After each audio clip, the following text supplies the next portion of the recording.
Hello, everybody, and a very warm welcome back to the Lockdown LitFest for those of you who have joined us before, and a very warm welcome to the Lockdown LitFest if you are a new viewer of our fantastic festival. As ever, we tend to start by saying, on behalf of the entire Lockdown LitFest team, all of us whom are working for free, working pro bono to provide entertainment for you, to open the window, to be a bit of a showcase for the best of British and international publishing output, and to give you something to do with your time. We hope you're well. We hope you're keeping safe in these increasingly, again, anxious and troubling times. And we hope you're using hand sanitizer and face masks. We've got a treat for you today, and I'm going to introduce the treat thus, if I can find the right piece of paper. Here I come. When Hilary Mantel says of an author that her prose is graceful, her approach deeply intelligent and persuasive, you know it's time to sit up and pay attention. Jill Dawson is that author. Her novels include Fred and Evie, which was shortlisted for the Orange Prize and the Whitbread Novel of the Year award. Watch Me Disappear was longlisted for the Orange Prize, and most recently, The Crime Writer, which won the East Anglian Book of the Year. Jill is an award-winning poet. She's edited several poetry and short story anthologies, and she's held many fellowships, including the Creative Writing Fellowship at the University of East Anglia. And in 2008, she founded Gold Dust, a mentoring scheme for new writers. She lives in the Cambridgeshire Fens, which feature largely in so much of her writer. Please put your hands together, be upstanding, and give a huge Lockdown LitFest welcome to Jill Dawson. Jill, it's such an honour to have you at the festival. Thank you so much for taking the time. First of all, I assume you're in the Cambridgeshire Fens? I am indeed, Paul, and thank you for having me. It's a delight. Yeah, I'm in the very underpopulated, quiet, empty Fens, the perfect place to be during lockdown, I think, because we don't come across many people out here in my village. Good. And have you been using this time, has it been productive for you? I know with a lot of authors I've spoken to, they seem to fall into two camps. Those who are just finding it all so discombobulating, they find it hard to put pen to paper, and those who are actually breathing out and saying, I feel more like an author than I have in some years. There are no publicity cycles, there are no festivals to go to, and I can just sit in my shed, my studio, my writing room, and get on with the job, my job, which is to write books. Yeah, that's me, the latter. Actually, I found it fantastically productive. After the first sort of discombobulating weeks, I mean, if people are well and if your family is well, then it seemed to me you just get the gift of time, endless time, which is what every writer needs.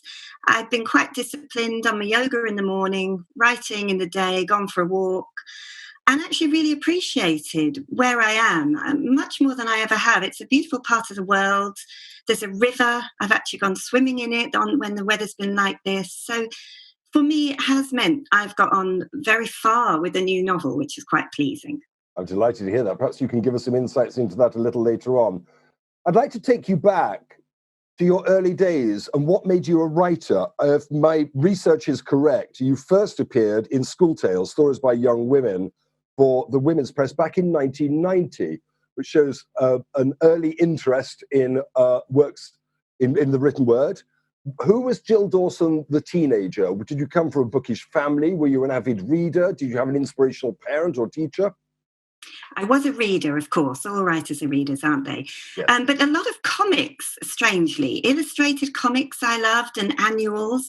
And I think my first little attempts to write and make books, I always illustrated them. And I actually sent a book to Hodder when I was about 12. And I don't know where I got the idea from. It seems a bit precocious, to say the least. Anyway, I got my first rejection, so that's always good for a writer, gets us used to it.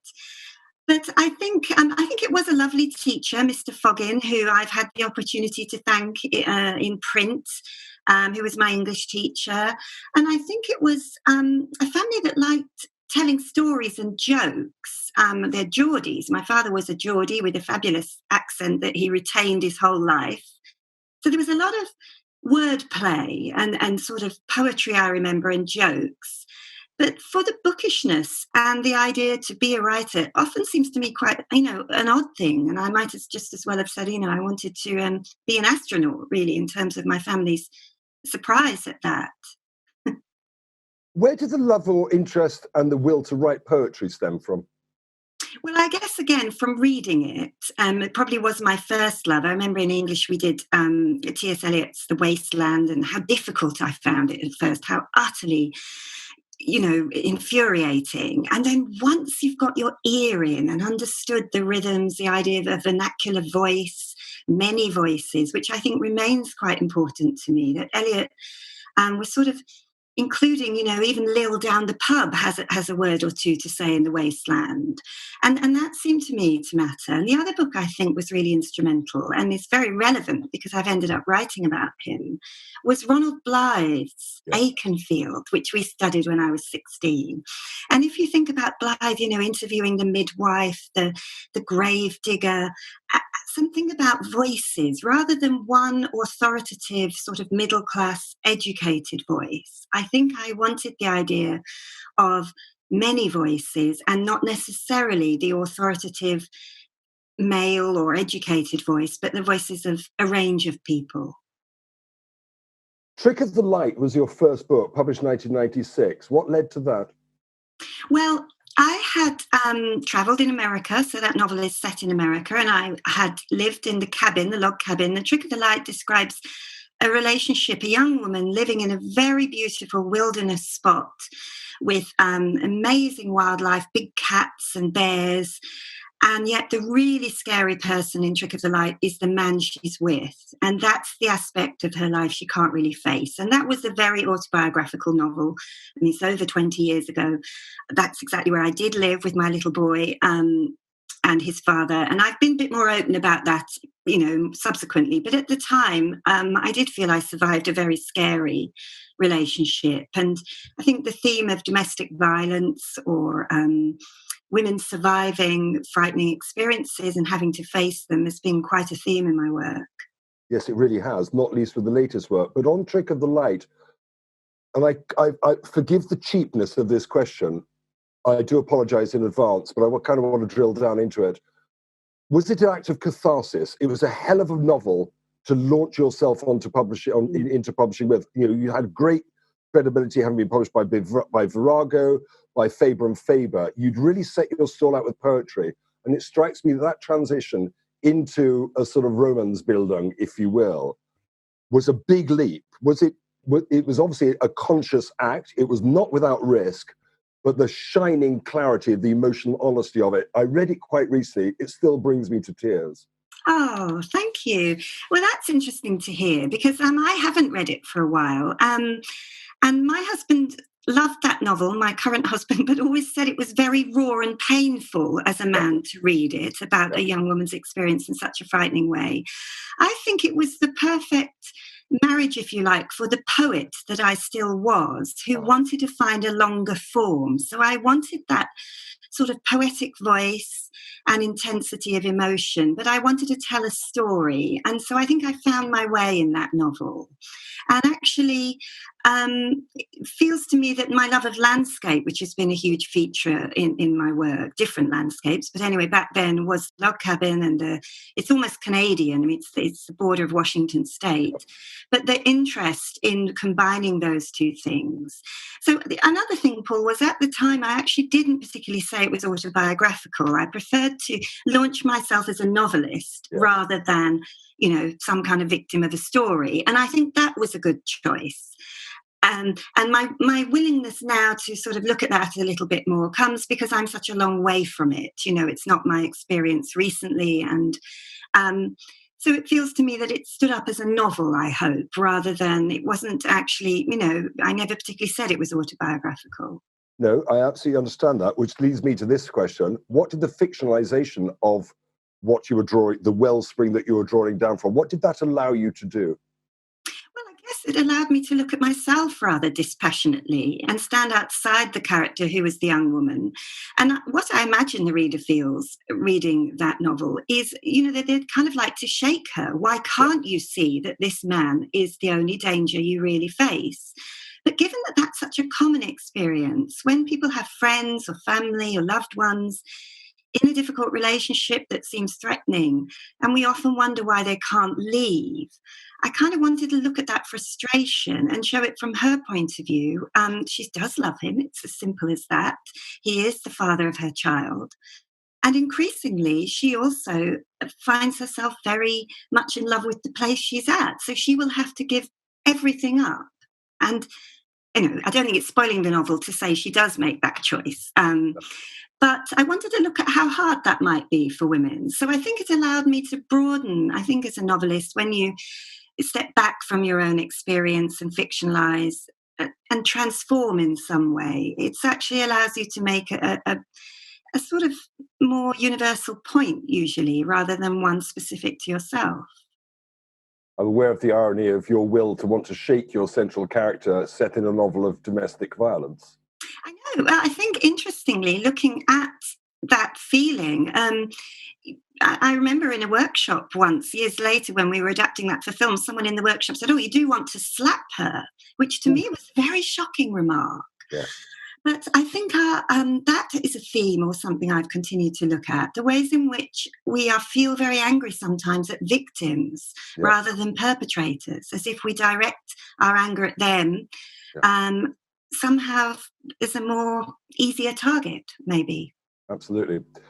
It was only a few years later you really set the world on fire with Fred and Edie. I think it's so well read, we probably don't need to discuss it in detail. But of course, it was shortlisted for the Orange and the Whitbread Novel of the Year award. What did that mean to you as an author? That level of recognition, that laser beam of the publishing searchlight, mixed metaphor, focusing on you and your writing, did that give you great privilege and freedom to write stuff knowing you'd find an audience, or did it come as a sort of a cross to bear that you had people watching over your shoulder for everything you subsequently wrote? I think I wished I'd appreciated it more, to be honest. I feel as if I didn't particularly notice, it is what I remember. It's very odd.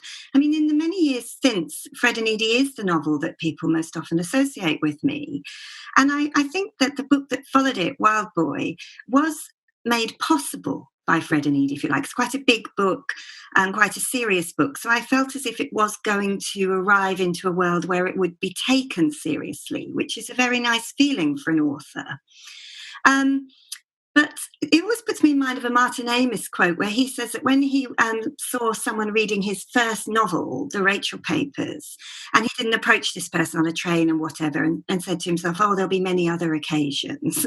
And actually, there never were any other occasions. He never saw a stranger reading his book again, he says. Right. I sort of had the same feeling about Fred and Edie. I think I thought that, suddenly being at a big prize ceremony and having your book on a screen behind you and having lunch with Margaret Atwood because she was on the shortlist too. I suppose I thought, oh, nice, this is how it's going to be. And in fact, no, there was many more years and some very quiet books along the way. Let's come to the language of birds. We're talking about violence against women, and we'll come to how this started. The bookseller has written of this, and I absolutely agree with them. Beautifully written and quietly devastating, the latest from the immeasurably talented Jill Dawson. Can you take us back to the seed of the idea and its origins in the appalling events of 1974? Yes, 1974. Well, I think like a lot of people, it's always been in my consciousness. Everyone, sort of seems to remember, if you're a certain age, the Lord Lucan case, the fact that he went missing, the fact that it was never known what happened to him, so the mystery remained. And when you start thinking about it, those images of him or perhaps his wife, Veronica Lucan, who was left for dead that night, very badly attacked. Yeah.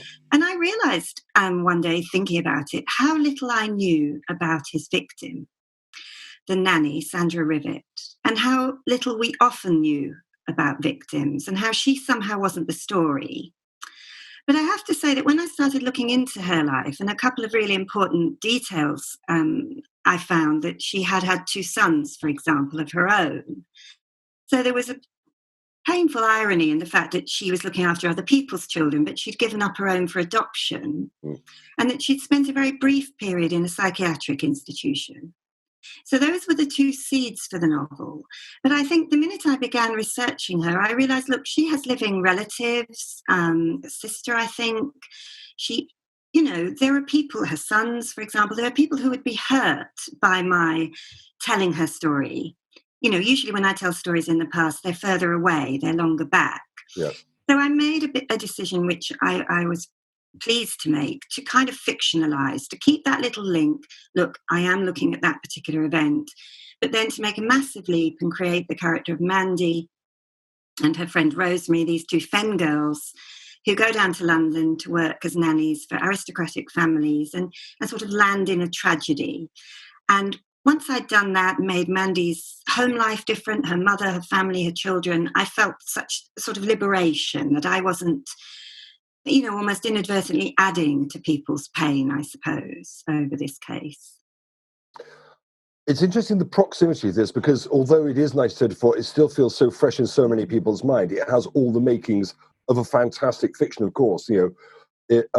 Aristocrats behaving badly, the bludgeoning to death of Sandra Rivet, your Mandy, killer's disappearance, all that. But it is still quite relatively recent. Fred and Edie, of course, was set in the 1920s. Edith Thompson hanged for the murder of her husband. Wild Boy, the feral child of Aveyron. Mm. So can we tease this apart? Given that it's both quite a long time ago, but also within living memory, given that there was a huge amount of press and remains to be, it's one of those, like what happened to Red Rum, the press, bring it up every once in a while. There are still occasionally sightings. People think they found Lord Lucan. What did the fictionalization of this very real world occurrence allow you to do? What freedom did it grant you that the facts would not grant you? And how responsible do you have to be to the facts when you're writing fiction? Well, I think that if you're writing fiction and you're working with a story people know or think they know, then that is layering your story. It's a part of your story and you try and integrate it. So in a funny way, what you may well be doing is sort of asking them to question that story or to look at it with fresh eyes. And I think that, for example, Lady Lucan, another victim that night, she was really hit around the head and very badly injured, never really recovered. Yes. I think, just as we were saying earlier about people being cross and directing anger towards victims, there was a lot of that sense towards her too, I think, that was still in existence. So there'd been quite a recent television program and an interview with her, but she did die actually just before I finished the novel. So I never met her, nor I'm not sure I would have wanted to. But I did want to look at, why do we also blame her for her own fate, and so I suppose it allows me to draw in what people know or think they know and to question it. And I do feel that, a tiny bit of research uncovered various previous violent attacks on her by Lucan, and the fact that he had arranged to have his children snatched during a custody battle. So we might well see it through the lens of, a classic domestic violence case today in the 21st century, in 2020. But whether she was ever given that particular interpretation, she did stick to her story. Yeah. She never varied it. So I have wondered why people were so quick to doubt her. Mm. And after all, she had what we call today probably, post-traumatic stress disorder. She was very severely beaten and it was a head injury, and I don't think she fully recovered. So to be so unsympathetic to her struck me as interesting. And you write very well about that here. If you'd say you'd met her in an elevator, in a lift, if you'd had 5 minutes with Lady Veronica, what would have been the burning question you'd like her to have had an answer to? Do you know, I have thought about it, and I actually don't think she would probably welcome. No, I'm sure. I wonder if her life, had just been turned around and never the same again. I don't think recovery was part of it. I think the children must have suffered horribly also. But I would have liked to say to her, I believe you. Something as simple as that. I read her account and it seemed totally plausible. Just that. I think it must have been very painful to feel you went through all that and you were not believed. Not for the first time, Jill Dawson. You move me greatly. Writing about such things which really happened, although you're fictionalizing them, must come at a cost to you. You have to do research. You have to know the facts. You have to know where the paving slabs of the facts are, and in between which the weeds of the fiction, the plants of the fiction can grow. What toll did it take on you? Well, I have to say I love the research. I don't find the research onerous. I do think every time I'm very interested in, for example, biography as a form, and I read a lot of them. And part of me wonders why I don't simply write, say, a biography of Rupert Brooke or some of the people I've made a subject of. And then I think, well, what I like to do is read all the sort of info and the facts and go places, and then produce a different form to tell my research in, if that makes sense, as if to say, Yeah. I could have done a non-fiction, but I've chosen to animate it for you, Right.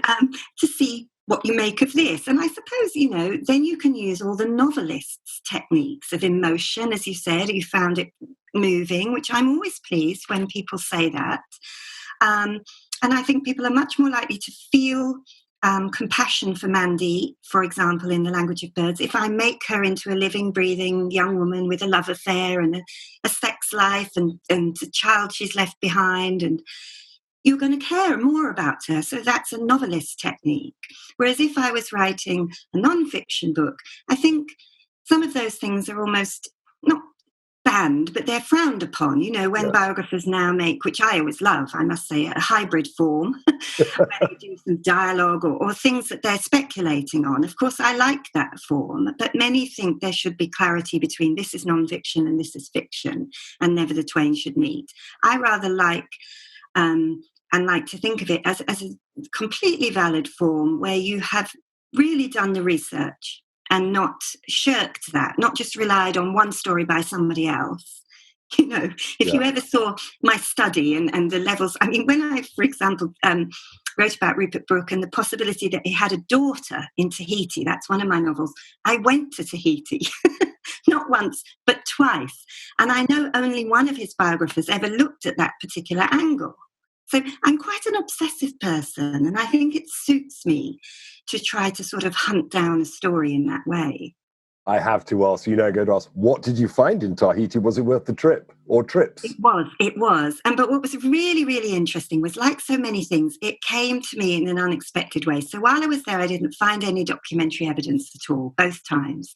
But I was doing a Woman's Hour program talking about the book, and someone rang into the program and said they had known his daughter. And yes, it was understood it was Rupert Brooke's daughter. Nobody thought anything of it. He was just a British poet.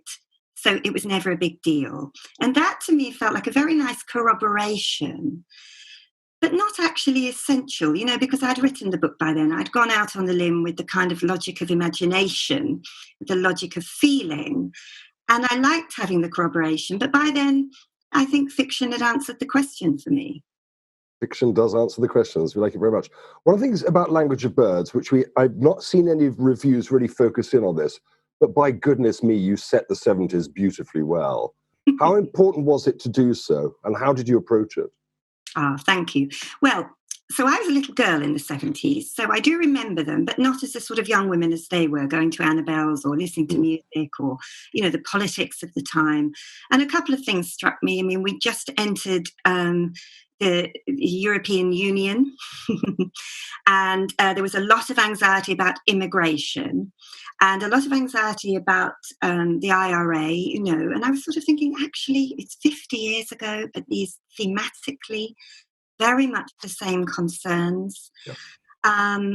I also wanted to look at the idea, which I've looked at a lot, between sort of London and rural places, and the idea that because so many researchers and so many books or whatever concentrate on cities, often rural places are many years behind. So, it might have been swinging in the 60s in London. It certainly wasn't in the Fens.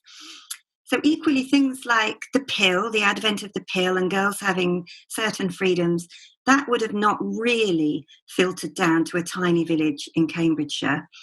It would still feel, I'm sure, more like the 1950s. Everyone knew your business. You couldn't have a child out of wedlock. Mm. And interestingly, because I had my first child in 89, and I wasn't married. And even then, I still felt in my Yorkshire village a sort of residual judgment.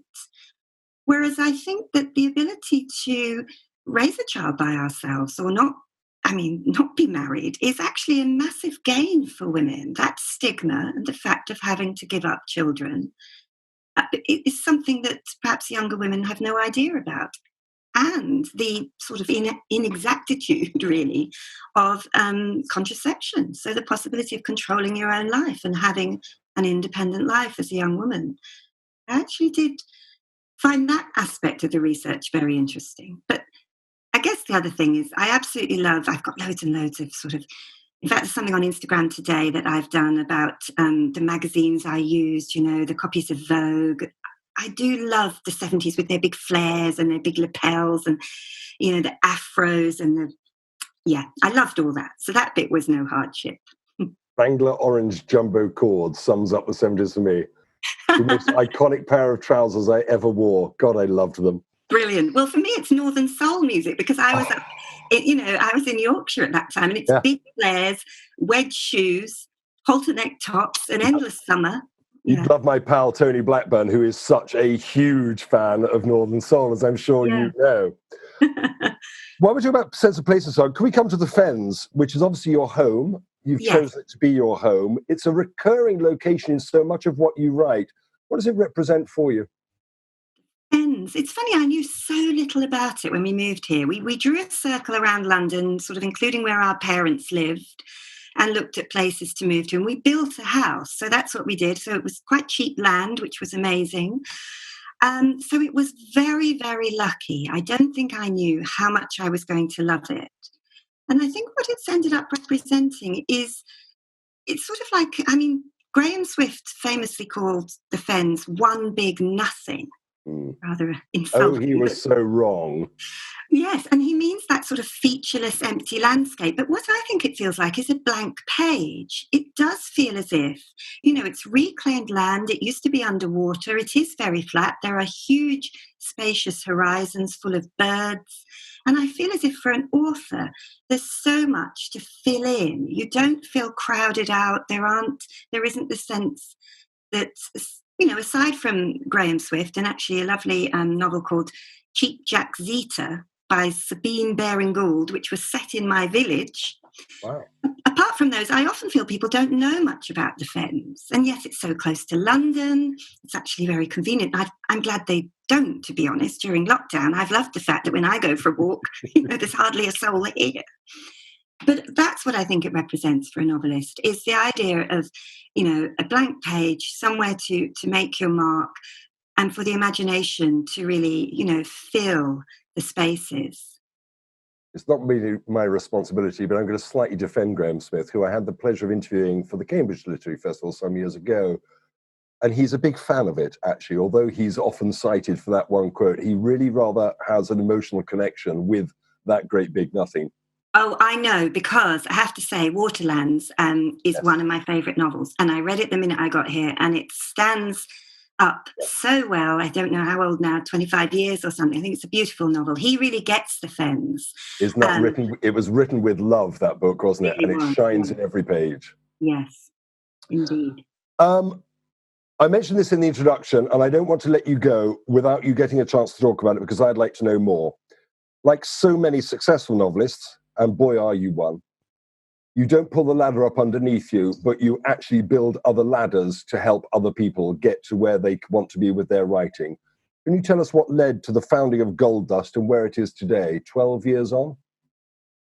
Well, Gold Dust, I think, came out of the fact that I was doing quite a lot of creative writing teaching. And I was doing it in places like UEA, Bath Spa, some well-known courses. But I have to admit, and I'll go on record saying it, I'm unemployable now for saying so, I'm not a fan of the workshop model, where 12 people who haven't written a novel tell the others in the group how to do it. You know what I mean? When I feel as if it doesn't always produce the best work. So there was some frustration for me. And also it means the students spend a lot of time reading each other's work, which has its benefits. But when I did my MA back in 92 or something, what I wanted was the tutor's input, Jane Rogers, to read my novel and tell me what she thought. And I saw why she couldn't, because she had 12 other people, 11 other people. So with Gold Dust, I basically set up what I wished there had been, an opportunity for someone to meet with a well-known writer whose work they could read to see if they liked it and were sympathetic, and have that person read their entire novel and help them with it. And it does work very differently. I think we're small, but we have a very significant number of successes, testimony to that model. Yeah. So it's also quite expensive. It's a bit like the same cost as doing a year on an MA or the Faber Academy, but you get the tutor entirely to yourself. And they read quite, substantial amounts before each meeting. And in time, they read the whole novel. And actually, I'm very proud to say that Jane Rogers, the tutor on my MA, is now one of our Gold Dust team. So we have people at that level as well, senior professors of creative writing. And I kind of think as well, just going right back to your first question about my early life, as a child, no one in my family was a writer, no one in my circle, no one I knew was even actually an academic or had been to university. There was no role model. And I think we can't underestimate the need for a role model. So when you see and speak to someone and think, a writer, they're just actually, quite normal. It's something I could be. I think that helps immeasurably. So I set it up for those reasons, really, but also because it involves no marking, no admin, no meetings, none of the things I hated. I'm not a team person. As you heard me say, I love being here in the Fens on my own. Do you know what I mean? Yes. I love reading, writing, and talking about reading and writing, and that's what Gold Dust is all about. One of the things to have come out of lockdown that I'm aware of is a lot of people who have hitherto not had the time to write, but have the will to write, have found the time to write. And we, all of us at Lockdown LitFest, are huge fans of people like Love Reading, like Book Couture, organizations like this. Could you give just a minute of your Gold Dust time, Jill? What counsel would you give those who are starting out, who have got a pen and a bit of paper, who have, they bought a violin, but they know they're not going to be Yehudi Menuhin. But you've got the pen and the paper and you've got the will. Any journey is determined by its first few fumbling steps. How would you help people for their first few fumbling steps? I've been giving the same advice for years, actually, and it's really very relevant to what you're saying. It's kind of dive in, don't wait. There's no perfect moment. There's no perfect sentence. It will be rough. It will be bad. You have to just start. And my other favorite quote seems very simple. I think it's deceptively simple. Tell your own story the only way you know. And I don't think that means it has to be autobiographical at all, but just get going and don't worry about everything else. After a time, you will have some very rough material that you can show someone. But perfection is terrible. It absolutely gets in the way. So I think that sense of giving ourselves permission to write badly, everyone does. It's only a first draft. And what you have to be willing to do, and what every writer knows we all spend so much time doing, is all the redrafting. So as long as you understand that that's on the horizon for you, you can just launch off. Just write any old thing. I interviewed a man who I now think of, and in fact, I think I said this, as the Italian John Grisham, a brilliant detective writer called Gianrico Carofiglio, who gave us a marvelous Michelangelo quote where he said, Michelangelo said that the art of sculpture is of taking away. And he was referencing it in terms of writing, that the art of good writing is the taking away. But you have to have created the thing to begin with, to start to take the stuff away, to start to hone, to shape the novel that comes out of the rough work, as you said, the quick and dirty first draft, getting the raw story down. Does that chime with you? It does, and I think my students are often amazed when I say to them that with me they'll probably have a rough draft in about 8 to 9 months. They all think it can't happen. We write about 10,000 words a month, but I didn't say it would be very good. I said it would be rough. So yes, we will have to do a lot more work, but at least you get something very satisfying and finished that you can then mess around with. Let's come to the other end of the business of writing, which is the publication bit and then the book selling bit. A little bird tells me, in fact, one of the key team members here at the Lockdown LitFest, the lovely lady called Daisy Line, who's a good pal of mine, and I think of yours as well, that you have a particular affection for a specific independent bookseller not so far from you. Yes. Can we mention Topping Ely? Of course we can. They have opened now. It was 2 weeks ago. I couldn't wait to go in. But actually, interestingly for me, Topping, the bookshop, opened in Ely just the year we moved here. And so that feeling I had of going into the middle of nowhere, but going into the middle of nowhere with a sort of huge independent bookshop of that caliber, with staff who know so much about books. You could just go in with any question. My sister said to me this morning, funnily enough, in an Instagram post, that she'd once gone in and said, "Oh, I don't know, there's too much choice. I don't know what to choose."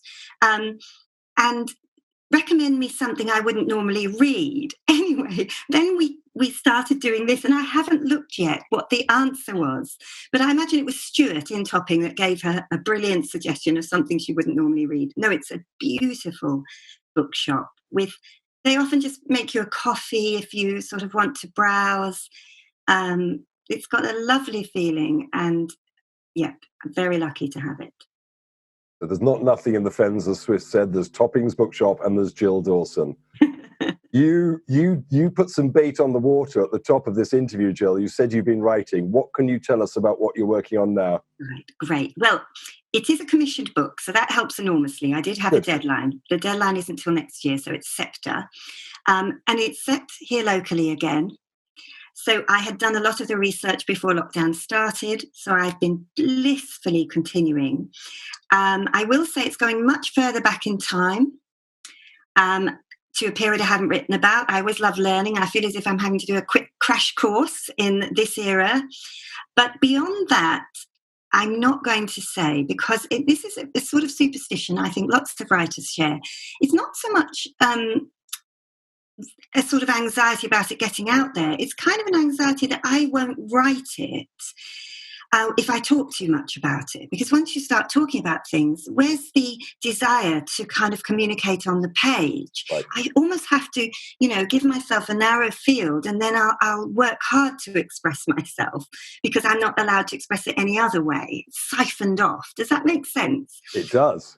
So I'm just alone with the research and the thinking, and I go for a lovely walk and think a bit more. And it's quite a nice escape from worries about coronavirus. I will say there's no plague in this novel, so that's a relief too. Beyond that, I'm not sure. You're a very smart cookie. You've answered the question and given us absolutely no information. Exactly. Give us a time period. I'll give you the time period. It's the late 1590s. Oh. So we are really going back. And so the Fens wasn't even drained back then, I will say. Right. It's a very different landscape too. And landscape, as ever, plays its part in my work. Jill, you've been very kind and very generous. Thank you very, very much indeed. What do you think of our festival? Oh, fantastic. Absolutely fabulous. And it's been a joy and an honour to be part of it. Thank you. Jill, you are so kind. It's been a joy and an honour and a privilege to be able to spend half an hour with your time. Thank you so much for coming to join us. Thank you so much for writing The Language of Birds, which I think marks, you're a brilliant writer, but this marks, for me, a huge step change. Oh, Those of you that haven't read The Language of Birds yet, I'm going to read you two reviews that Jill has already garnered for it. Andrew Taylor, writing in The Spectator, said, "The nanny's eye view of these posh, emotionally stunted people is entirely effective. This beautifully written novel achieves its aim. It gives the victim back her voice." And the Daily Mail wrote this: "Jill Dawson's always had a knack for spotting sensational true life stories and making from them intelligent, thought-provoking and terrifically absorbing page-turners. Her latest is no exception. The sights and sounds of vibrant 70s London pop off the page and the whole thing crackles with life, ideas and, hurrah, unapologized for female desire. The Language of Birds is published by Scepter. It's written by Jill Dawson. Thank you so much for coming to join us. We hope you've enjoyed this, as ever. Stay well. Please be careful and safe. These are troubling times for us all. We hope you're enjoying what we're doing, and we look forward to seeing you next time. Lots of love. Cheerio.